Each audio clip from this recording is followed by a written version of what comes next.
So, Gawadar.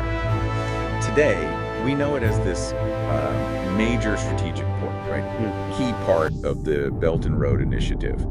And it's got that really distinctive geography, that Hammerhead Peninsula. Yeah, it's a natural deep water harbor because of that. Makes it incredibly valuable. Exactly. But the sources you brought in, they asked this kind of mind-bending question.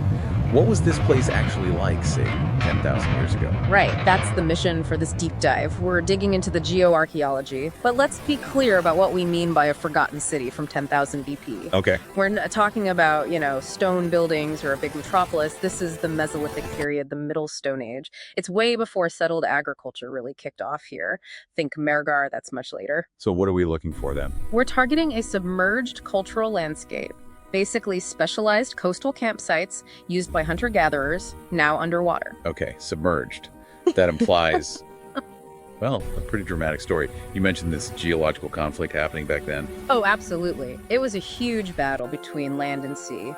On one side, you have this massive global event, the Flandrian transgression. Which is just the fancy term for rapid sea level rise after the Ice Age, right? Exactly. The glaciers were melting incredibly fast. And during the peak phase, which lines up with our period, roughly 10,000 to 7,000 years ago, the sea level was just soaring. We're talking about 20 meters vertically per 1,000 years. Wait, hang on. 20 meters per millennium? That's not gradual erosion. Not at all. It's incredibly fast. I mean, that's like losing a huge chunk of coastline within just a few generations. Yeah. People would actively see their world shrinking. Constantly.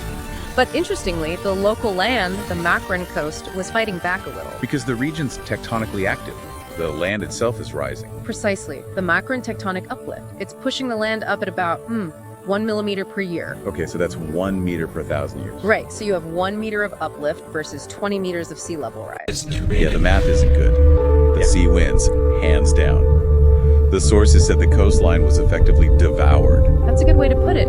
These Mesolithic groups were constantly being forced inland, generation after generation. A forced retreat. Which means their original settlements, those coastal camps, they're now deep offshore. Probably, yeah. The likely target zone is somewhere around Menica 40 to negative 50 meters below today's sea level. So if the coast was vanishing so quickly, why even live there? Why stick to the edge? Because 10,000 years ago, this region was completely different climatically. It wasn't the arid zone we see today, it was the green Makran. Green, wow. Okay, that is surprising. What was driving that? A much, much stronger Indian Ocean summer monsoon. The IOSM was really supercharged back then. Creating a wetter climate. Significantly wetter. Rivers that are seasonal now, maybe just trickles like the Kek River, they were probably flowing strongly year-round. Perennial rivers. And that heavy river outflow must have created rich estuaries. Exactly. High fluvial discharge, lots of fresh water mixing with the sea, loads of nutrients. These estuaries would have been incredibly productive biological hotspots. Perfect for hunter-gatherers specializing in coastal resources. So these weren't just people barely surviving a flood. No, they were likely thriving, developing sophisticated skills for exploiting marine life, maybe even early navigation along that dynamic coast. And is that the connection to later developments? Like, did these Mesolithic pioneers lay the groundwork for the big Harappan trading posts like Sutkag and Dor that show up thousands of years later? That's the argument, yes. They were the region's original maritime specialists. They proved you could make a living on that coast, adapt to its changes, long before the Harappans arrived with their, larger ships and organized trade. Okay, so we have this ancient maritime legacy, but the actual sites are buried under 50 meters of water and sediment. How on earth do archaeologists find anything? Yeah, it's incredibly challenging. You can't just go diving randomly, so they have to be clever. They're actually repurposing existing data. What kind of data? High-resolution 2D and 3D seismic surveys. The really detailed stuff that oil and gas companies collect when they're exploring for hydrocarbons offshore. Huh. So they're using oil exploration maps to find Stone Age campsites. Pretty much. They scan that seismic data looking for the telltale signs of ancient buried river channels and the terraces alongside them, the phantom landscapes of that drowned coastline.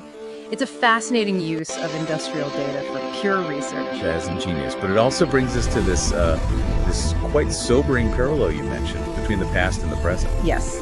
10,000 years ago, people were forced off the coast because the sea was rising too fast, naturally. a climate-driven displacement. And today? Today, you look just next door in the Indus Delta, and you see communities being displaced again, millions of people. But it's almost the opposite problem. No, so. It's not just about sea level rise, although that's a factor globally. The bigger issue there is human engineering.